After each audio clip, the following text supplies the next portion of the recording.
think I've done about as much damage as I can. There you go. So, here we go. Boże błogosławi Ameryku.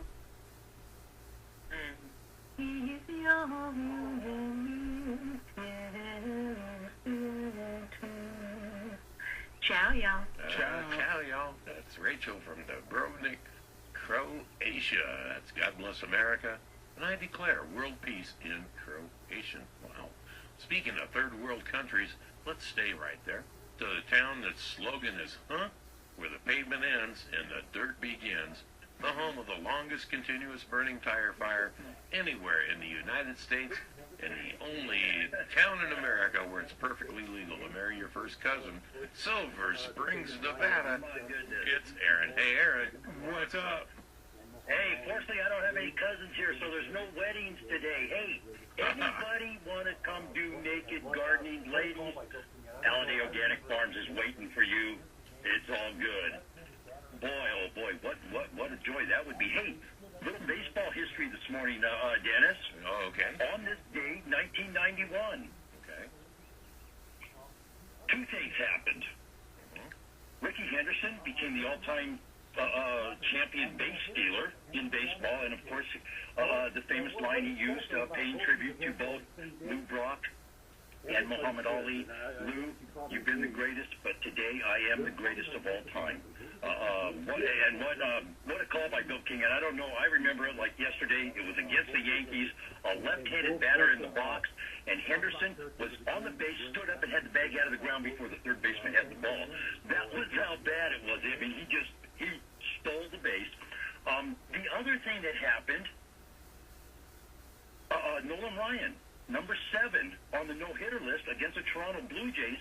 Both, and what is special about both these events on the same day? Everybody says, and Dennis, you probably agree, they're probably untouchable records. Those are going to be very difficult records for anybody to ever touch. Both those records, and both what talk about characters of the game, great athletes, and those were some, thanks for the memories, Nolan and Ricky. They were great. Well, with pitch counts and all the stuff they do now, you won't see pitchers doing that. I had another, this is kind of an important day in baseball, too, and you may know why. It involves a Yankee, and I'll let you think about that for a second, but... Don Mattingly. No. Even older than okay, that. No. 1939. Or Thurman Munson. No. Oh, 39? Yeah. Lou Gehrig. Yeah, Lou Gehrig does not play against the Detroit Tigers at Briggs Stadium. That's right. Ending his streak of 2,130 consecutive games. This was the day the phrase, don't get pipped. Yeah. Something, was it that guy's name Pip or something? Wally Pip, yeah. Yeah, don't get pipped or something. That became the line. And yeah, of course, Lou Gehrig, lots of work that goes into the disease they named after him.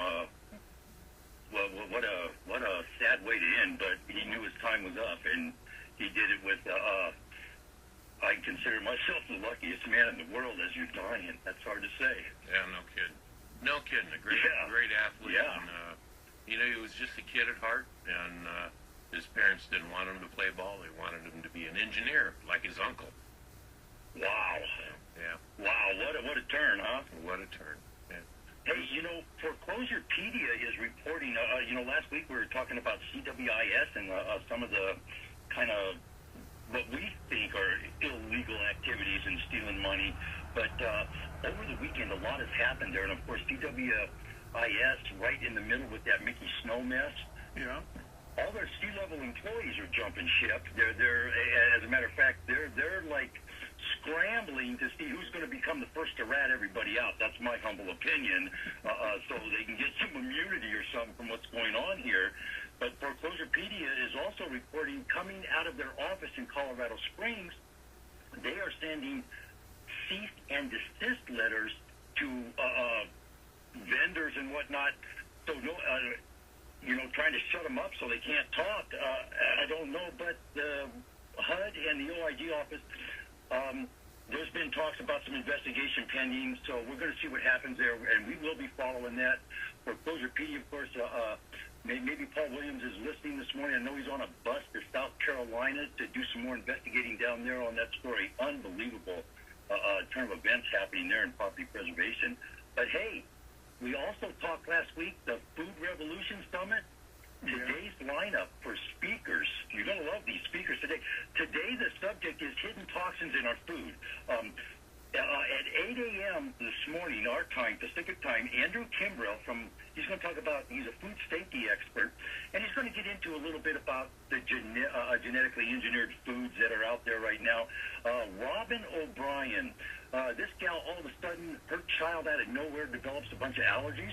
They don't know why. They can't figure out why. She's going to be speaking on food allergies, and some of the stuff this woman has turned up kind of give you the willies, make your knees knock a little bit. But she started an organization, allergykids.com. Check her out there. She is very, very knowledgeable and very outspoken about the allergens that our foods are creating in our environment now. And this is one of my favorite ladies of all times. This gal, I'm telling you, her smile will light the darkest tunnel on the globe. You can stick it in a black hole and it'd be daytime. She is, her personality, everything about her name is Vani Hari. She's from India. Very, very outspoken on what the the GMO issue has done to farm production, the small family farm and stuff like that, and how it's affected the suicide rates of farmers over there. And when I first heard the suicide rate and some of the, I thought it might have been a cultural thing, and yeah, it is slightly kind of cultural, but there's a cause and effect issue there of why it comes into play. But this lady, I watched an interview with this gal, and this interviewer went at her, and I mean went at her like a pit bull going at a rabbit. And this lady, her smile never waned. Her disposition never changed. She smiled and she said, no, look, what you don't understand. And finally, and you could tell the questions coming out of this interviewer, there's no questions. She was going at this gal for Monsanto. No questions in my mind. Again, that's my humble opinion. I could be wrong, but I doubt it. If you watch this interview, the questions that she keeps coming at her with, like, for example, she asked the same question 9 different ways, so the yields are better for cotton.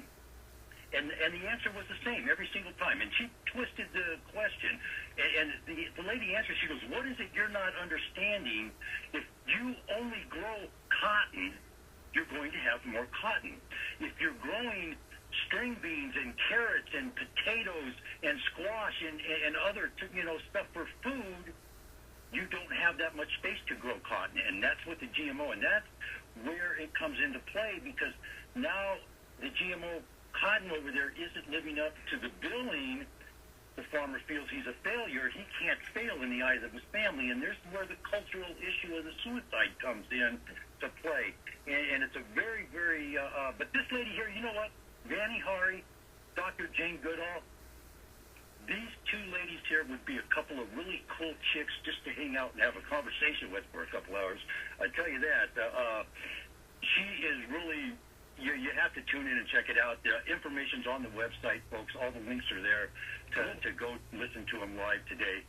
Those are your 3 speakers, and I'll have more for tomorrow's speakers and highlights on the website also. Now, did you say she's from India? Yes. Now this may sound kind of stupid, but the food that they grow to feed the cows in India, the culture there, the cows are sacred. Yeah. I mean, are they more? Somebody needs to check into this. Are they more strict about what they feed the cows? I mean, than they are to people. I don't know. Well, yeah. Oh, hang on.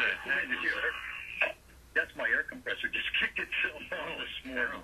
I'm outside. Yeah, we're doing a little work on truck here today. Yeah. Yeah.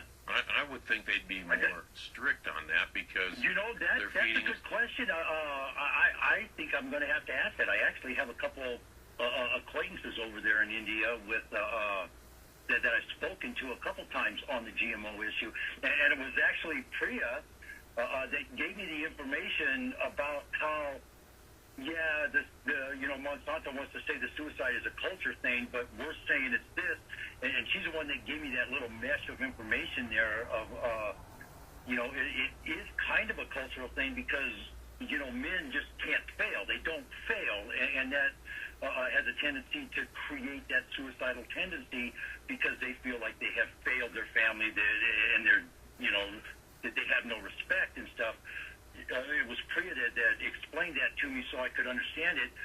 I would think because they do kind of prop the cow up on the pedestal there, that's their belief that, one of their religious leaders passed, and that's the form he is, that they would be very particular about what they're feeding them. I think, Well, it just kind of flashed when you said India. We feed cows here a lot of the GMO corn and stuff, and I'm thinking, I wonder if they do that in India. I think my gut feeling is that would be kind of taboo. Yeah. I don't think that would be like anything kind of culturally acceptable. You don't know. Yeah, But or you know what? they would not. I'll put the question out there. We'll find out. I guarantee you that right now. We will find out about that. And by the way, the maypole information, courtesy Sarah Serpa over at Metaphysical Garden there on Mill Street in Reno. You need information on holistic herbs and stuff, go see the gal. She knows what she's talking about. Well, Jim was the blue in the big celebration there at Idlewild Park. There was the blue. The dancing, really? You know what? They dancing did, around the maple, yeah. Yeah, it was blue. One of the, because Sarah mixes with all the Earth-based religion folks over there in Reno, but they had a celebration somewhere in some park, and there's so many people come with them. The park makes them bring their own facilities, their own standing huts in. So if somebody's out there looking to host an event like that, that's a cultural type event, you might give her a call next year when they do the maypole thing, and you can host the event for them. All right, Aaron. Well, we're coming up against a hard break. How do we contact you at Alladay LLC? Hey, 775-230-9915, folks. On that World Wide Web, it is www.Alladay LLC. That's where all the information for the Food Revolution Summit and schedule is today. Go check it out and tune into foreclosurepedia.org. Hey, they're going to have some good stuff later on. Gorgeous out here already. It's 65. Going to be a great day, folks. Let's have a good time. Let's all be safe out there. All right. That's Aaron out in Silver Springs. I don't know. That flashed into my brain. If something's sacred, you feed it. Do you feed it stuff that's? I think everybody feeds the cows because they're wandering around. Well, I know, but they eat. I don't know. I just don't. I don't know what that is. But well, we have an opportunity. Let's regroup here. Donuts are here, so we can grab them. We can take a quick break.